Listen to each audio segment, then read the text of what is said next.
ಓಂ ಶಾಂತಿ. ಇಂದಿನ ಮುರಳಿ ದಿನಾಂಕ 5 ಮಾರ್ಚ್ 2025. ಮುರಳಿ ಮಹಾವಾಕ್ಯಗಳು. ಮೀಠೆ ಬಚ್ಚೆ, बाबा तो ज्ञानी तो आत्मा बच्चे ही प्रिय है।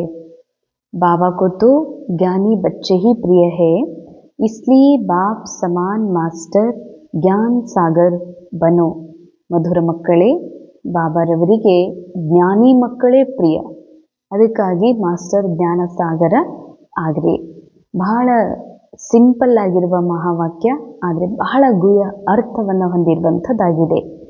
ಜ್ಞಾನಿ ಮಕ್ಕಳು ಬಾಬಾ ಪ್ರಿಯ, ಅದಕ್ಕೆ ಜ್ಞಾನಸಾಗರ ಆಗ್ರಿ. ಬಹಳ ಸಿಂಪಲ್ ಇದೆ. ಆದ್ರೆ ನಾವು ಅನ್ಕೋತೀವಿ ನಾವು ಜ್ಞಾನಿನೇ ಇದ್ದೀವಲ್ಲ ಅಂತ. ಜ್ಞಾನಿ ಮಕ್ಕಳು ಅರ್ಥಾತ್ ಯಾರು ಆತ್ಮನ ಮೂಲ ಸ್ಥಿತಿಯಲ್ಲಿ ಜ್ಞಾನದಲ್ಲೇನಿದೆ, ನೀವು ಯಾರಿದ್ದೀರಿ, ನೀವು ಯಾರಲ್ಲ ಅನ್ನುವಂಥದ್ದು, ನೀವು ಹಾಕ್ಕೊಂಡಿರುವ ಮಾಸ್ಕ್, ನೀವು ಹಾಕ್ಕೊಂಡಿರುವಂಥ ಪಾತ್ರ, ನೀವು ಧರಿಸಿರುವಂತಹ ಈ ಒಂದು ಶರೀರ, ಇದನ್ನೆಲ್ಲ ಬಿಟ್ಟು ನೀನು ಭಿನ್ನ ಇದೆ ಎನ್ನುವಂಥದ್ದೇನು ನಾಲೆಜ್ ಬಾಬಾ ಕೊಟ್ಟಾರ, ಆ ಸತ್ಯ ಸ್ವರೂಪದಲ್ಲಿದ್ದು ಬಾಬಾ ಹೇಗೆ ನಾಲೆಜ್ಫುಲ್ ಇದ್ದುಕೊಂಡು ಈ ನಾಟಕವನ್ನ ಒಂದು ಸಾಕ್ಷಿ ರೂಪದಲ್ಲಿ ನೋಡ್ತಾ ಇದ್ದಾರೋ, ಆ ಸ್ವರೂಪದಲ್ಲಿ ಜ್ಞಾನಿ. ಜ್ಞಾನಿ ಅಂದರೆ ಮುರಳಿ ಕೇಳೋರು, ಜ್ಞಾನಿ ಅಂತಂದರೆ ಮುರಳಿ ಅಧ್ಯಯನಶೀಲರು ಅಥವಾ ಮುರಳಿ ಹೇಳೋರು ಜ್ಞಾನಿ ಅಂತಲ್ಲ, ಜ್ಞಾನವನ್ನು ಹೇಳುವಂಥವ್ರು.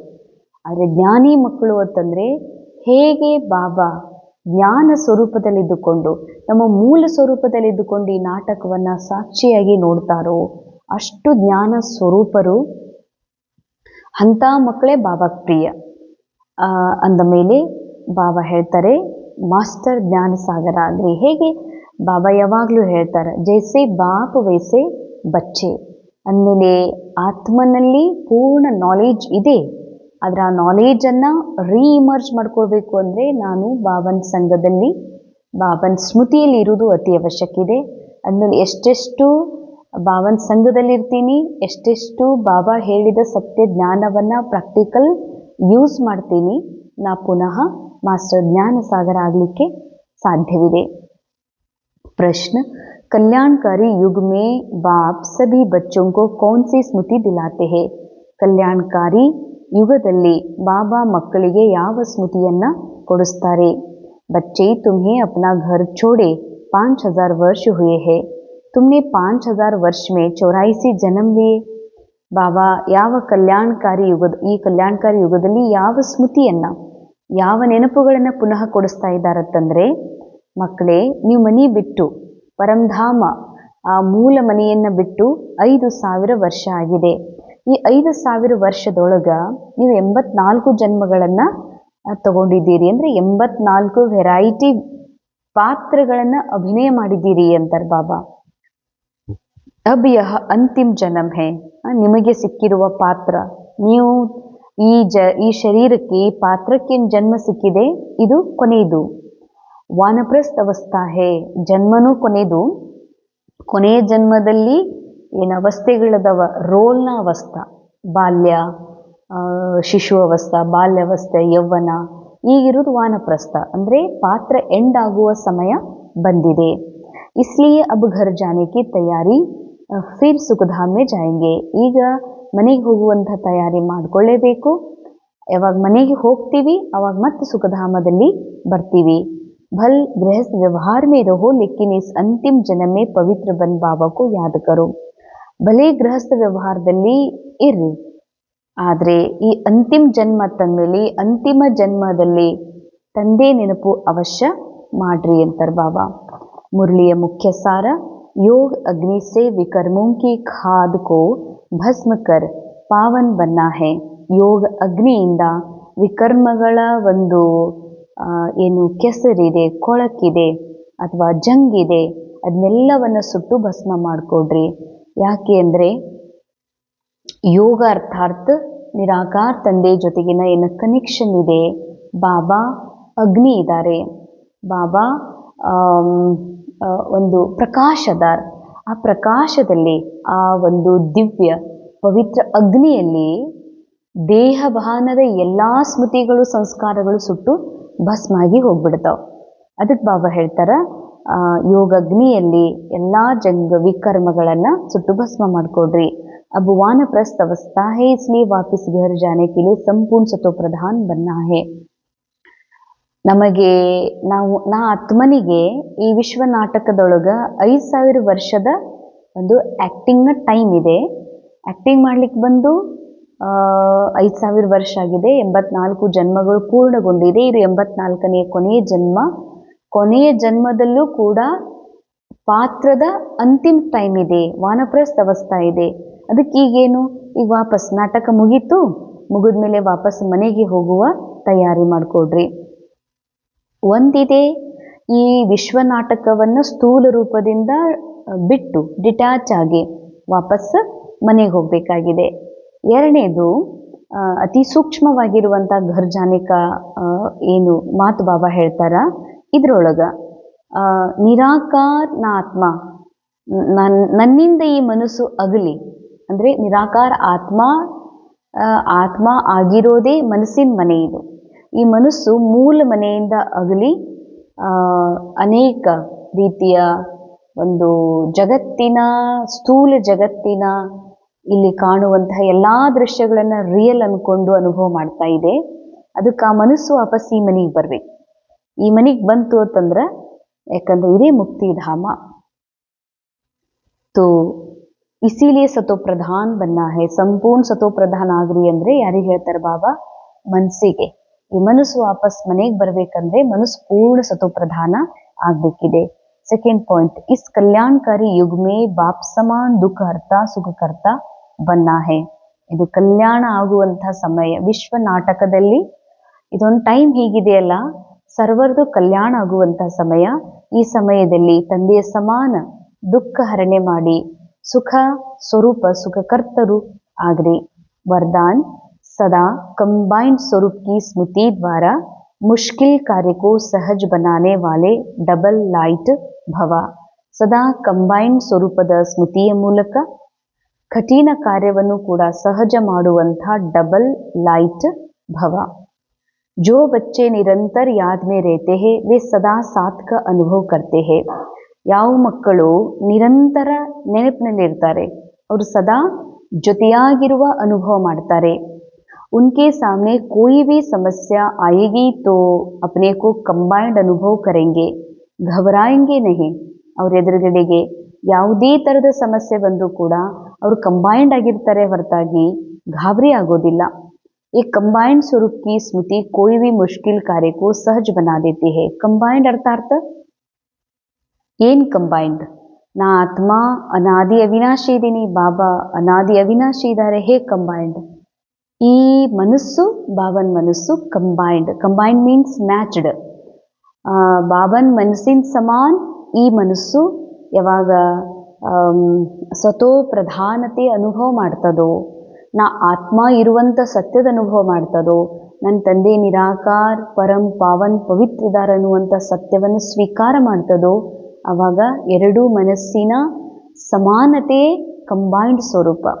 ಕಂಬೈಂಡ್ ಸ್ವರೂಪದಲ್ಲಿದ್ರಿ ಅಂತಂದರೆ ಎಂದಿಗೂ ಗಾಬರಿ ಆಗೋದಿಲ್ಲ. ಯಾಕೆ ಗಾಬರಿ ಆಗೋದೇ ಮನಸ್ಸು, ಆತ್ಮ ಗಾಬರಿ ಆಗೋದಿಲ್ಲ, ಗಾಬರಿ ಆಗೋದು ಮನಸ್ಸು.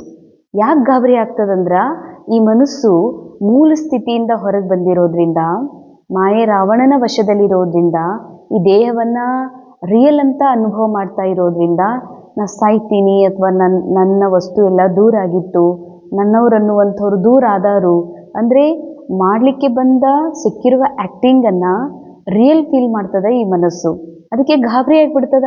ಎಲ್ಲಿ ಕಳ್ಕೊಂಡೇನು, ಎಲ್ಲಿ ಶರೀರ ಬಿಟ್ಟೇನು, ಎಲ್ಲಿ ಹಾನಿ ಆಗಿತ್ತು, ಅನಾಹುತ ಆಗಿತ್ತು ಅಂತ ಇದು ಭಾಳ ಗಾಬರಿ ಆಗ್ತದೆ. ಆದರೆ ಕಂಬೈಂಡ್ ಸ್ವರೂಪದಲ್ಲಿದ್ದರೆ ಎಂದಿಗೂ ಗಾಬರಿ ಆಗೋದಕ್ಕೆ ಸಾಧ್ಯ ಇಲ್ಲ. ಪ್ರತಿ ಕಠಿಣ ಪರಿಸ್ಥಿತಿಗಳು ಕೂಡ ಭಾಳ ಸಹಜ ಅನುಭವ ಆಗ್ತವೆ. कभी कोई बड़ी बात सामने आए तो अपना बोझ बाबा के ऊपर रख स्वयं डबल लाइट हो जाओ. ನಿಮಗೆ ಯಾವಾಗಾದ್ರೂ ಯಾವುದೇ ಮಾತು ನಿಮ್ಮ ಎದುರುಗಡೆ ಬತ್ತು ಅಂತಂದ್ರೆ ಆ ಮಾತು ಬಾಬನ ಸನ್ಮುಖದಲ್ಲಿ ಇಡ್ರಿ, ಬಾಬನ ಎದುರುಗಡೆ ಇಡ್ರಿ, ಇಟ್ಟು ಡಬಲ್ ಲೈಟ್ ಆಗ್ರಿ. ಅಂದ್ರೇನು? ಒಂದು ನಾ ದೇಹ ಅಂತ ತಿಳ್ಕೊಂಡಿರೋ ಭಾರ, ನಾ ದೇಹ ಅಲ್ಲ ಆತ್ಮ, ಇದು ಒಂದು ಲೈಟ್. ಇನ್ನೊಂದು ಲೈಟ್ ನಾನೇ ಮಾಡಬೇಕಲ್ಲ, ಏನಾರ ಆದ್ರೆ ಹೆಂಗೆ ಮಾಡಲಿ, ನನಗೆ ಯಾರು ಏನಾರ ಅಂದ್ರಂದ್ರೆ ಹೆಂಗ, ನಾಳೆ ಅನಿಸ್ಕೋಬೇಕಾದ್ರೆ ಹೆಂಗ, ಈ ಎಲ್ಲ ಭೋಜ್ ಬಾಬಾ ಕೊಡ್ರಿ. ಇದು ಹಗುರತೆ ಲೈಟ್, ಈ ಡಬಲ್ ಲೈಟ್ ಆಗಿಬಿಡ್ರಿ ಅಂತಾರೆ ಬಾಬಾ. ತೋ ಫರಿಸ್ತೆ ಸಮಾನ್ ದಿನ್ ರಾತ್ ಖುಷಿ ಮೇ ಮನ್ಸೆ ಡಾನ್ಸ್ ಕರ್ತೆ रहेंगे. ಅವಾಗ ಫರಿಸ್ತಾ ಸಮಾನ ಮನಸ್ಸಿನಿಂದ ನಿತ್ಯವೂ ಡಾನ್ಸ್ ಮಾಡ್ತಾ ಇರ್ತೀವಿ. ಎಲ್ಲಿವರೆಗೆ ಈ ರೋಲ್ ಇದೆ, ಈ ಪಾತ್ರ ಇದೆ, ಇರೋ ತನಕನೂ ಬಹಳ ಖುಷಿಯಿಂದ ಡಾನ್ಸ್ ಮಾಡ್ತೀರಿ ಡಬಲ್ ಫರಿಸ್ತಾ ಆದಾಗ. स्लोगन किसी भी कारण का निवारण कर संतुष्ट रहने और करने वाले ही संतुष्ट मनी है. ಯಾವುದೇ ಕಾರಣವನ್ನ ನಿವಾರಣೆ ಮಾಡಿ ಸಂತುಷ್ಟರಾಗಿರುವಂತಹ, ಸಂತುಷ್ಟರನ್ನಾಗಿ ಮಾಡುವಂತಹ ಸಂತುಷ್ಟ ಮಣಿಗಳು ಆಗ್ರಿ. व्यक्त इशारे निश्चय के फाउंडेशन को मजबूत कर सदा निर्भय और निश्चिंत रहो. श्रीमत प्रमाण हर कदम तो सदा निश्चिंत रहेंगे और निश्चिंत है तो सदा यथार्थ निर्णय देंगे.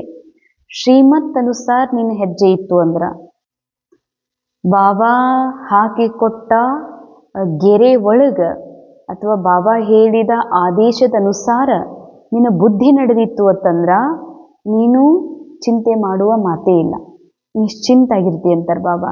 ಮತ್ತು ನಿಶ್ಚಿಂತ ಇದ್ದಿ ಅಂತಂದ್ರ ಎಲ್ಲ ನಿರ್ಣಯಗಳು ನೀನು ಯಥಾರ್ಥ ತಗೋತಿ. ನಿರ್ಣಯ ತಗೋದ್ರಾಗ ನೀನು ಡೌಟ ಅನ್ಸಂಗಿಲ್ಲ, ಡುವಾಲಿಟಿ ಫೀಲ್ ಆಗೋದಿಲ್ಲ. ಜಬ್ ನಿರ್ಣಯ ಯಥಾರ್ಥ ಹೋಗ ತೋ ವಿಜಯಿ ಹೋಂಗೆ.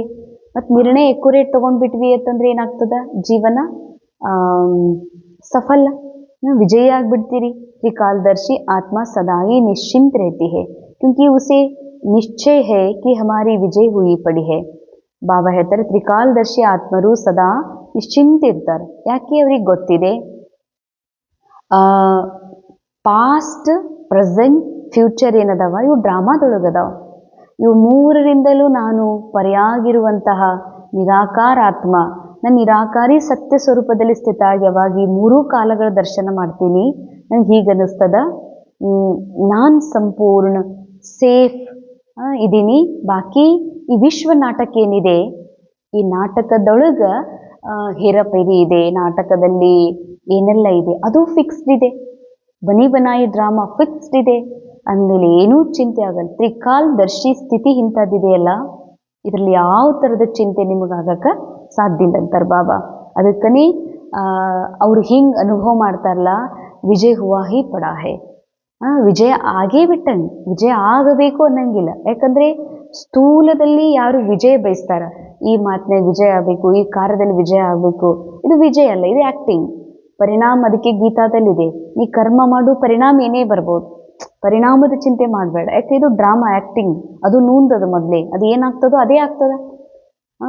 ಬ್ಲಡ್ ರಿಪೋರ್ಟ್ ಹಿಂಗೆ ಬರಬಾರ್ದು, ಅಥವಾ ನಮ್ಮದು ಶುಗರ್ ರಿಪೋರ್ಟ್ ಹಿಂಗೆ ಬರಬಾರ್ದು, ನಮ್ಮದು ಯಾವುದೇ ಮಾತು ಏನು ಬರೋದಿದೆ ಮುಂದೆ ಆಗೋದಿದೆ ಹಿಂಗೆ ಆಗಬಾರ್ದು ಅನ್ನೋದೇ ಚಿಂತೆ, ಭಯ. ಯಾಕಂದರೆ ವಿಶ್ವಾಸ ಇಲ್ಲ ಸ್ವಯಂನ ಆತ್ಮದ ಸತ್ಯದ ಮೇಲೆ, ಡ್ರಾಮಾದ ಮೇಲೆ, ಬಾಬಾರವ್ರ ಮೇಲೆ. ಅಂದಮೇಲೆ ಚಿಂತೆ ಆಗೋದೇ. ಅದಕ್ಕೆ ಬಾಬಾ ತ್ರಿಕಾಲದರ್ಶಿ ಮಕ್ಕಳು ಎಂದೂ ಚಿಂತೆ ಮಾಡೋದಿಲ್ಲ, ಸದಾ ನಿಶ್ಚಿಂತಿರ್ತಾರೆ, ನಿರ್ಭಯ ಇರ್ತಾರೆ. ಅದಕ್ಕಾಗಿ ಅವರಿಗೆ ವಿಜಯ್ ಹುವಾ ಹಿ ಪಡಾ ಹೇ, ವಿಜಯ ಆದಂಗನೇ ಅಂತಾರೆ ಬಾಬಾ. ಓಂ ಶಾಂತಿ. ಅನುಭವ ಮಾಡೋಣ ಇಂದಿನ ಮುರಳಿಯ ಮಹಾವಾಕ್ಯಗಳ ಸಾರದಲ್ಲಿ, ರಸದಲ್ಲಿ ಅನುಭವಕ್ಕೆ ಹೋಗೋಣ. ನಾನು ನಿರಾಕಾರ ಆತ್ಮ, ನನ್ನ ನಿರಾಕಾರಿ ಧಾಮದಿಂದ ಈ ಸೃಷ್ಟಿ ನಾಟಕದಲ್ಲಿ ಪಾತ್ರವನ್ನು ಅಭಿನಯ ಮಾಡಲು ಬಂದಿರುವೆ. ನಾನು ಆತ್ಮ ಈ ನಾಟಕದಲ್ಲಿ ಬಂದು 5,000 ವರ್ಷಗಳಾಗಿವೆ. 5,000 ವರ್ಷಗಳ ನಡುವೆ 84 ಜನ್ಮಗಳ ಜೀವನ ಚಕ್ರ ತಿರುಗಿದೆ. ಈಗ ಅಂತಿಮ ಜನ್ಮದ ಅಂತಿಮ ಘಟ್ಟ ಅಂತಿಮವಾಗುತ್ತಲಿದೆ. ಅದಕ್ಕಾಗಿ ನಾನು ಈ ಸತ್ಯವಾದ ಜ್ಞಾನದ ಸ್ಮೃತಿಯಲ್ಲಿ ಇದ್ದು ಈ ನಾಟಕವನ್ನು ತ್ರಿಕಾಲದರ್ಶಿ ಬುದ್ಧಿಯಿಂದ ಸಾಕ್ಷಿಯಾಗಿ ನೋಡುತ್ತಾ, ಈಗ ನಾನು ನನ್ನ ನಿಶ್ಚಿಂತ ನಿರ್ಭಯ ಸ್ಥಿತಿ ಅನುಭವ ಮಾಡುತ್ತಿರುವೆ. ಇಲ್ಲಿ ಏನೆಲ್ಲ ನಡೆಯುತ್ತಿದೆ, ಏನೆಲ್ಲ ಕಾಣುತ್ತಿದೆ, ಏನೆಲ್ಲ ಅನುಭವಕ್ಕೆ ಬರುತ್ತಿದೆ, ಇದೆಲ್ಲವೂ ನಾಟಕವಾಗಿದೆ. ನಾನು ಈ ಎಲ್ಲ ಅನುಭವಗಳಿಂದ ಪರೆಯಾದ ನಿರಾಕಾರಿ ಸತ್ಯ ಆತ್ಮನಾಗಿರುವೆನು. ಓಂ ಶಾಂತಿ.